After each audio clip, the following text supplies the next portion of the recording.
Hello and welcome to Off Track Pit Access. This week we look back at Northampton.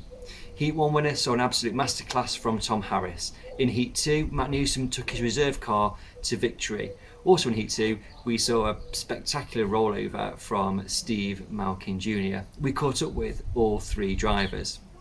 The final looked like it was going the way of Finn Sargent, but a last bend lunge from Will Hunter put paid to that. Will crossed the line in second place, and we chatted to Will in the pits after the race. Also on Saturday, we spoke to returning to superstar Paul Hines, new to Formula 1 this year, Mick Haworth, and Sheffield sensation Josh Smith. Some great interviews for you to watch. Enjoy. We're at Northampton with a new driver to Formula 1 this year, 235, Mick Haworth. Mick, thank you for coming over and chatting to us. So, you're coming to Formula 1 this year, new name to the sport. So what's your background?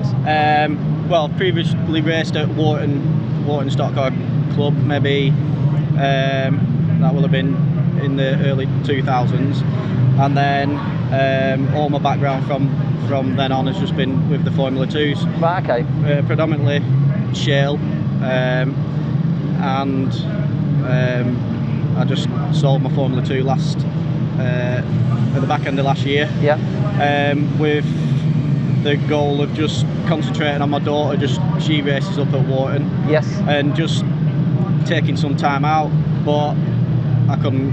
That's not gone very well for you. No. No. So we've come into Formula 1. So what was the thinking behind that then? For this year, I was thinking of hiring one. Yeah. And maybe do half a dozen meetings. I spend a lot of time with Rob Mitchell at TMI. Yeah. He's built my cars for the Formula 2s. I've had X cars of his, and then new ones as well. And then the Formula 1, I just sort of said to him, I'm not going to hire one. We'll try and find one. Yeah. So he looked around, we found one, and here we are. You can pop it. Sorry, this is my daughter. Hello. Yeah, go on. Sorry. So so here we are with the Formula 1 now. It's a big commitment you've made because you've got Ivan's truck as well. Yeah, I bought Ivan's truck. I had a 7.5 tonner for the Formula 2. Yeah. I still had that when I bought the Formula 1. We did a practice meeting at Birmingham with a trailer on the back of it, and just decided this is no good because everything's bigger. Yeah, of course. So I put the 7.5 tonner truck up for sale. It sold, and I spoke to Steve at AKA because he had a bus for sale, and I ended up coming away with that. It's a very nice truck. It's very nice. Yeah, it's perfect for what we do. I run trucks for a living. Yeah.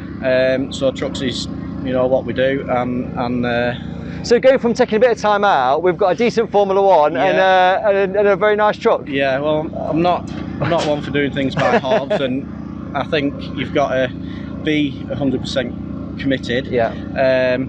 So we bought the car off Luke Moore. Yeah. Who races the V8s. He had it for sale. It's built by PJ Lemons. Who raced it. I don't think it's done a lot of meetings. No, it's a relatively new car, isn't it? Yeah, it's relatively new. It's not got a lot of history. We've raced 3 meetings now. Yeah. This will be the 4th meeting. Yeah. We've done Bradford and the first Kings Lynn. And we're just finding our feet with it and changing things. I've literally picked it up this morning from Ryan Harrison's. It's been there for a week. We were struggling with the brakes. The engine wasn't running right. They've gone right through it. I've just done my first heat, and it's a completely different car. Yeah, it looked good in that race. Absolutely. It turns on the brakes, and the engine's really sweet. Really chuffed with it. They've done wonders with it. So yeah, they've done well. So aspirations, I guess, for this season, is it just to kind of find your feet and sort of try and pick points up and move up the grades? Yeah, we're just going to keep altering the car as we go along. Yeah. Get it. Any bits of problems, we'll change. Keep changing it. The likes of Ryan, he's been really helpful. Sort of took me under his wing really, and just pointed me in the right direction. He's been on the phone already asking how we've got on, so I can't thank him enough. No. And that's what you need, isn't it? Because it's about seat time and it's about actually learning the job, and this is a lot to learn. With the Formula 2s, you know, I knew where I was with the Formula 2s, fixing them, getting parts and things like that. This is just completely different, and you know, mingling now with new drivers, new faces, and they've all been helpful. You know, so it's been good. And in terms of plans for the future, any thoughts around tarmac or anything like that? I've always raced on shell. I think if we did have a go on tarmac, we'd maybe do a weekend meeting and make it a weekend away sort of thing. But at the moment, I just want to do the shell and just find my feet with the car. And to be fair, this year the majority of our meetings are on shell, aren't they? Well, Bradford's only an hour away from home. Perfect. And I've had a bit of bad luck there. But it's just down to the car not being right. So I'm hoping now we can progress. Yeah, and Bradford's in a couple of weeks as well, isn't it? So So I just want to have this meeting. You know, try it out. Been told I've got to use my left foot for braking.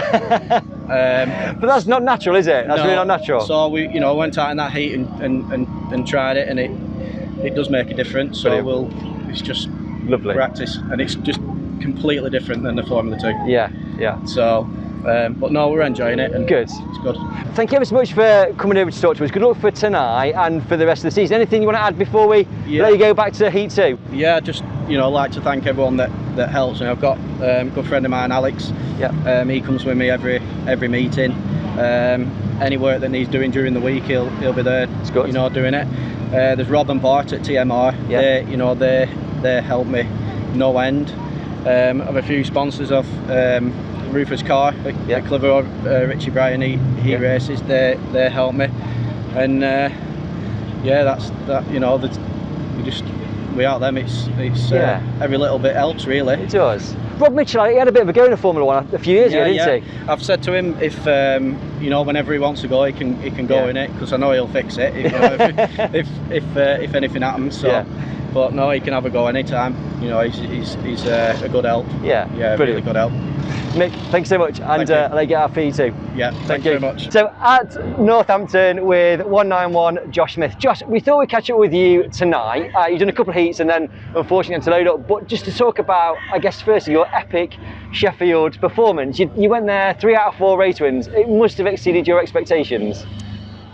Yeah, well, we didn't make Bradford the night before because we had a clutch problem, but my dad and Stu stayed and they got it fixed, so thanks to them, because otherwise we wouldn't have been at Sheffield. You've got to stop. Look, Sophie's trying to do a streaker thing. You can streak across, look, honestly, nobody will notice you. So you got to Sheffield. So we got to Sheffield and we hadn't even put it on the scales, nothing. We hadn't really changed anything. I just changed one tyre and just went out for the heat, and it all clicked, and the car went best it's ever gone. To be fair, after heat 1 I was happy. Yes. And then when I won heat 2 I was like, oh okay, so things are going well. But then got out with a decent lead in the final and looked in the mirror and thought, I've got this in the bag. And then they brought the yellows out with 3 to go. Which I had Danny Wayman, Matt Newson and Fairhurst behind me.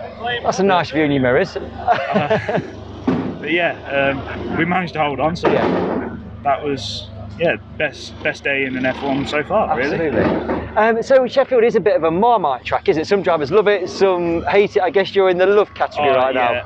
I've never really done brilliant around there before last week, whatever it was, but I've always loved it around there. And it's wire and post, but you don't drive near that, so no. Well, you try not to anyway. You just go around and have fun. But I love the track. Love it. You sort of came back last year for a couple of meetings after a bit of a break from the sport. Is there sort of the intention to come back into Formula 1 sort of full time and like you were a few years ago? Yeah, we're coming back and doing quite a few of the meetings. Probably not doing all the meetings like we used to, but we'll do a majority. And the plan is to, now I'm up to red, to try and hold it at least.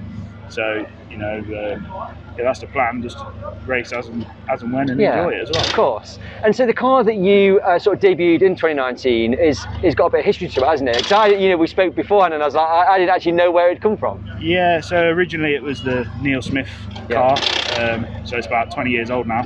It's never been updated on the suspension, it's still running a big block, and but around the big tracks it's going really well, so I'll still be using that for the next Bradford Sheffield weekend. Right, okay.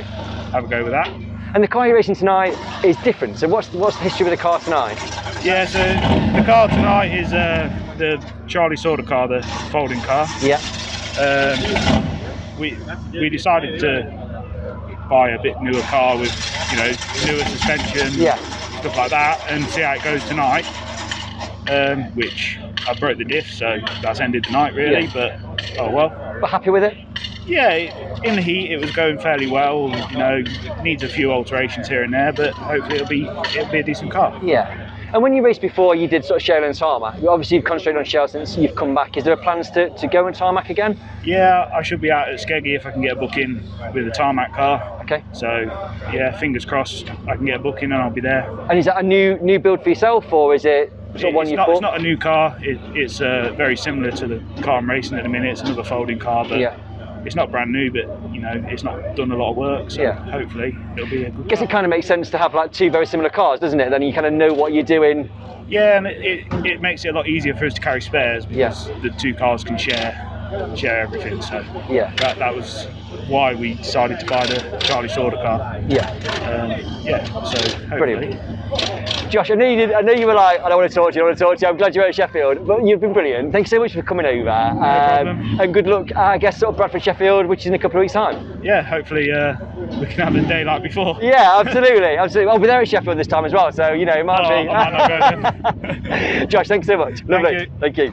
In terms of your racing, so you've been in and out of Formula One. Are you sort of back in Formula One, or just doing it as a hobby, really? I'm doing it for the kids and just as and when I've got time. Yeah, because I feel like it. Because I saw the cars were up for sale, and you thought thinking about going to Formula 2, and then is that kind of? I built a Formula 2 basically with the kids in the garage, and all the cars were up for sale just because there was too many in the shed basically. I'd had enough of them. So how many cars did you have? You had quite a few. 5. 5? Yeah. And what are you down to now? 3. Still 3. trying to get rid of them, but my dad's a hoarder. So you've got the Carlos Perez tarmac car that you've sort of gone really well in that, as well as the going really well tonight. Are you planning on doing any tarmac in the future, or? I will do. It's just having the time to do it. Yeah. Obviously, show you can get away with a bit more, and tarmac you got to be precise, haven't you? So, yeah, you've got to be kind of on it on tarmac, haven't you? And I don't really enjoy the roundy racing. If you know what I mean. Well, no, you're always getting involved, and to be fair to you, you're always absolutely fast. It just things seem to happen. Yeah, I have a lot of bad luck. But no, I'll get there eventually. Just have time, innit? It is, absolutely. And one more question. My daughter has wrote a question. She wants to know, do you know what cows drink? Drink? Yeah, what do cows drink? Water. There you go. Drink water, that's right, isn't it? Yeah. Daddy, do a tick. I've got to do your tick. Right, there you go. Perfect. Steve, thank you so much for your time. Yeah, no and when you're back racing again? I have no idea yet. I'm just doing it as and when. And when I've got things ready, I'll go. Perfect. When I ain't, I'll just go to the pub. Thanks so much for your time. Yeah, see you later. Bye, Nancy. At Northampton with 259 Paul Hines. Paul, we thought we'd have a chat to you because you made Superstar for the next grading. It's been a few years since you've been kind of that high up in the sport, if you like. Yeah, it's been a while. Obviously, Superstar with a shootout, but actually on merit on points probably 4 years ago now, 5 years ago. So it's been a while. Yeah, and I just love racing anyway. It doesn't matter what grade I am, I'll turn up and race and do my best. So yeah, it should be fun from the back there. I don't know if Tom Harris can handle me starting with him. We'll have to see. Obviously, he was a bit worried about me, so they've put me a bit further back to start with him. But no, was that rumour? Is that true? Then that rumour? It's probably true. Yeah, it's probably true. Don't let the truth get in the way of a good story. I've always said that. Just roll with it. Just roll with it. No, it's good, isn't it? We're there, and we've always tried to be at the top of the sport as best we can. Perhaps not as dedicated in the week as we should be nowadays, but we try and do every meeting and we enjoy it, and my little boy enjoys it, so that's it. I'm going to say, you have done every meeting so far this season, which is, and it's been a big commitment because it has been kind of every weekend and sort of Saturdays and Sundays most. Yeah, a bit of a shock to the system because obviously we spent 18 months not doing a great deal. Even when we raced last year, it probably wasn't serious racing, if that makes sense. We weren't spending the time in the car you probably need to, but I just love it. It's a great bunch of people. It's good to see people. My little boy enjoys it now, and yeah, we're here to do as best we can and try and entertain as many folks as we can, and that's it really. Yeah. In terms of the season so far, is there kind of one meeting that you kind of go, that's been my best? I mean, I noticed you're going really well at the British at Skegness on Saturday, then kind of mechanical sort of gremlins kind of got in the way. Yeah, we've had a few mechanical issues this year. That happens. I enjoyed the first Bradford, I've got to say. You know, rocking up there at that place, I thought it was brilliant. Second in the Chase Championship race, which I enjoyed, and I just really enjoyed that meeting. It was a buzz about it. Going up the motorway, people were papping their horns like they used to, and they felt a real buzz about it. And you know, I've been doing it a while now, so you don't always get that to every meeting. But certainly that one was a buzz. Credit to the staff for getting that place up and running, and I did enjoy that race. I must admit, I really enjoyed that meeting. Good. And in terms of, I guess, plans sort of after this weekend, is it like as much as I can do? I mean, we've got Buxton doubleheader, then we're at Skegness doubleheader. Yeah, we're doing Buxton. We're giving Skeggy a miss. Yeah. We're away that week, so we're not doing Skegness, and then we'll do them as that. After that, all of a sudden now we're quickly getting to the busiest end of the season, so we've got semi-finals coming up soon. European, obviously. British has already been and gone, so. We just do as much as we can. That's all we do. I do love the sport. Obviously, I've said that enough times, and people know me by now. I do enjoy it. I think it's a cracking little sport that we're in. So I don't like missing it. I'm sort of fear of missing out thing. Have you got that? I'm sort of, they say living the dream. I'm waking up from the dream a bit now. I'm not a veteran as such, but I'm older than some. So I'm just I just want to keep doing it as long as I can.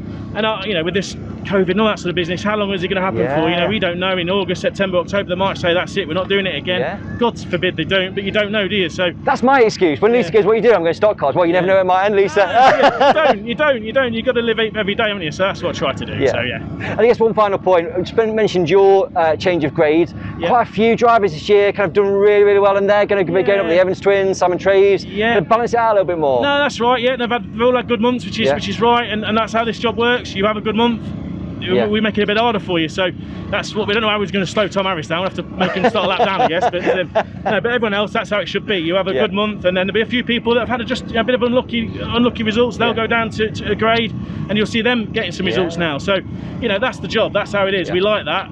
The faster you go, the quicker you go, the further back you start. And if you have an unlucky month, then your handicap comes down a little bit, and then hopefully you have a good month from there. So beauty of stock car racing, isn't it? Absolutely. Paul, thank you so much. We spoke on the way over about who would talk the most. I think you did beat me. So I'm the top. You are close behind. No, Jordan's walked off. He's cleared off. He's going to make a cup of tea. They'll be there for 10 minutes. We're on in the next race, so we'd better stop at some point. But no, it's always a pleasure, obviously. Paul, thank you so much. Well done. Cheers. Thank you. At Northampton with Heat 1 winner number 1, and it's an H4. That's how we spoke to you so many times. Soon to be 84. I know, maybe. Tom Harris. Tom, the track and yourself looked very, very good in Heat 1. Yeah, the track, to be fair, that we did 3 laps wheel packing, and as soon as the slimy stuff got on top, the track was fantastic, really racy. You could move around, go anywhere. It was a track that I really enjoy. Really, it was good, fast, good race, and then I didn't have it all my own way. I got put back and a bit of a tangled up, and it was good. To be fair, so I mean, you mentioned about the track, because I did watch you as you were coming towards the front, and you were inside, outside, going around the outside of people. So was it wherever? Yeah, the track was really racy. You could pretty much go wherever you wanted to. You go inside, outside, through the middle. It was, and it's things like that great for the fans to see. Drivers moving around and contact at a different level. Really, when you go around the outside of people, it's kind of obviously a sprint car thing, and it's good for fans over here to witness that experience. I thought you'd kind of not got the victory. Willie Scholes did quite a good move. He put Chris Brox up into you coming out of turn 2, and I thought that was it, but then yellow flags in it kind of helped you out a little bit. Yeah, I just got off of Chris and Will had passed me again, and then, like I say, yellow flags come out, so luck of the draw really then, and but it was a good race. Like I said, I have it all my own way, and there's some fast cars out there, so it's good for the sport, isn't it? It absolutely is. And so mentioning fast cars, grade changes come into effect next weekend at Buxton, and so some of these guys are going to be moving up and a bit more tricky for them. Yeah, that's right. I think it would be good for the sport. For like Simon Traves, the 47. Not to just run off from white, to have to deal with traffic and working straight through the pack. I think he's got the speed to do so. Yeah. Like I said, the Evans twins are up to red, and there's a few of the next generation coming through, and they're getting up the grades, and it'll be good to see how they get on. And in terms of your plans at Buxton next weekend, doubleheader, are you planning on being there? Yeah, we'll be there. Yeah, Buxton doubleheader. Quite looking forward to Buxton. It's not one of my favourite tracks, but I think it will look fantastic for the fans. Under the lights, in the dark, the brake disc glowing and stuff. I think that'll be quite a special, thing to see. I am a bit scarred by Buxton last year. If you remember the wind and the rain and the cold, I'm still not really over that. Yeah, I'm excited for it as long as it don't rain. Yeah. And with it being a weekend away, you've got to pack a lot of stuff, including shorts, thick coats. You don't know winter hats, yeah. raincoats. Yeah, it's. But yeah, I think it'll be a good weekend. Like I say, hopefully we get a lot of cars. Yeah. You know, it's the cars that make the racing good and the fans that make the atmosphere good. Yeah. So let's just hope we get a lot of both. Yeah, brilliant. Thanks for coming over, Tom. Good luck in the final, and maybe talk to you again. Thanks Cheers. a lot. So Heat 2 and Matt Newson. Matt, you're in your favourite car tonight. Yeah, well, you might think it's my favourite. No, it just seemed perfect time to bring it. It was a nothing meeting. There wasn't loads booked in, and I just try and keep mine for the important meeting. But it seems quite good actually. It looked very quick. Yeah, it looked very quick. Yeah, it was good to be fair. To be fair, as much as it's ugly, it's got the bits on it. Do you know what I mean? Yeah. It'll be all right. So how's your season been so far? Up and down, very consistent, but nothing to like shout home about. The first meet of the Kingdom was a bit of a disaster. I then came here at Northampton, had a win. To be fair, been consistently always in a position, but I don't feel like I've done anything that I've really, but yeah, I obviously had a bad Bradford when it rolled over, but then the last one I had a really good Sheffield and that. So yeah, it's a bit like mine. It's quite consistent, but that's not good enough really. We spoke before the British at Skegness, and you were like, don't talk to me about it, don't talk to me about it. And then I was watching you in the actual British, and you were up to third at one point. Yeah, I got up to second and thought, bloody hell, this could be it, but it weren't quick enough. And to be fair, my tarmac, I've got a new car. It's good, but it's just not. It's just, I don't know, it's missing that edge. And I don't even know where it is, so just keep trying and see how we get on. So, because it was the first time out at Skegness, wasn't it? So it's always going to have sort of teething problems, maybe? And to be honest with you, it was fairly quick at Skeg, and I don't like its switch anyway, and that's where I went last. I didn't expect nothing there, so to be honest with you, I think time we get to Buxton, it should be about right, so we'll see. And obviously we spoke about Bradford, you mentioned Bradford, a lot of work that's kind of happened. Is that kind of, are you nearly there with that, or you still got a lot more to do? Yeah, I've got Chris Cowley's to finish. Mine, it was done, and I've used mine since.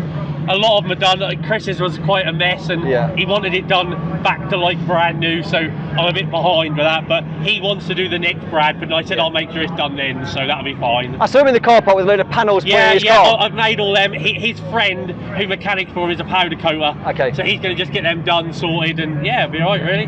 The track at Northampton, it looked kind of quite wet in the first, but it sort of dried out. It seems quite quick out there. It's gone from one to the other. The first one was really wet and not very nice, and now it's so slick, no dirt on it, there's no go in it at all, but it's safe everyone in it. At the end of the day, I don't like it. It's no different to Bradford, that ain't no better either, but we're here, we're doing it, and that's how it is. So Buxton next weekend? Yeah, that'll be alright. Well, nice to have a weekend at Buxton. I don't think we've ever done a weekend there, so it'll be nice to have a bit of a change and just see how we get on, really. But the only problem with a weekend at Buxton, you've got to pack for every kind of like climate, true. so your truck's going to be full. You could have sunshine and snow in one day. Matt, thank you very much for coming over. Worries, Good luck for the rest of the meeting. Lovely, see you later. So with second place in the final at Northampton, Will Hunter. Well, we haven't spoken much this year. No. I think it's fair to say you've not had a huge amount of luck. No, it's everybody seems to know me as the guy with bad luck. So yeah, I didn't have a good start at Bradford. My diff went in my shell car, so I've only done one race, and then my clutch went in the first heat today. But no, I managed to pull it back, and it was a good final. So hopefully my luck's turning. Yeah, absolutely. It was a brilliant final. I mean, because it didn't look like you were going to catch Finn. To be fair, it sort of maintained that lead, and you got him, you were getting closer, and then big last bend run. You had to go for it. Yeah, I mean, Finn was very quick, to be fair, and when it slicks off like that round here, anybody's quick really. You just got to take that inside line and really take your time with it, because it just goes so slick. But I didn't know whether I'd catch Finn at one point. Sometimes you get on the slick and you lose a bit, then you gain a bit. But yeah, I just got onto him on the last lap, and I knew I was going to go for it no matter what on that last bend. So he braked hard going in, so I had to put a hit in, but then it come out of gear. Then Tom hit me, then my battery went. So anyway, I got across the line in second. But well, you sat there looking, and Tom comes flashing like, for God's sake! If he's not the quickest, he gets the lead. So, no, it's a good race though. Really enjoyed it. Yeah, brilliant. And kind of, you did sort of Skegness, the British weekend. How was that for you? Yeah, my tarmac form was really good pre-COVID. I was really going well. I won the under 25s.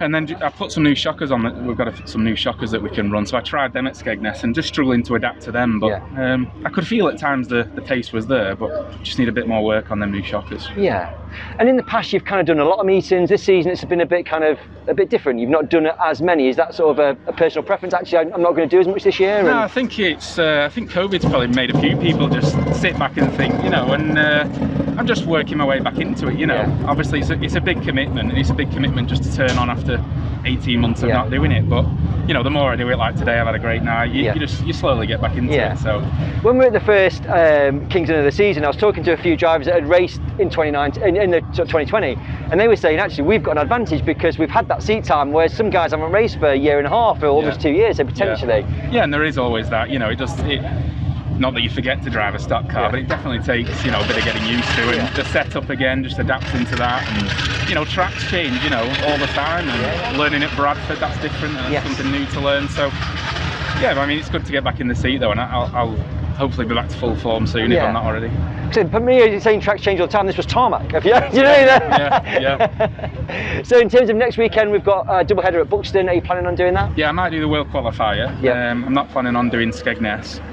Then hopefully, is it Bradford, Sheffield, and then the European after that. So hopefully, if I can be going as fast as I was, then I'll be all right. It's a good kind of test for a big championship, which is coming up. Obviously, this is the last meeting now before the European, isn't it? So. To get the form good today is good. You just need to figure out what to do with Tom. I know, it's a bit of a problem for everybody. Yeah, absolutely.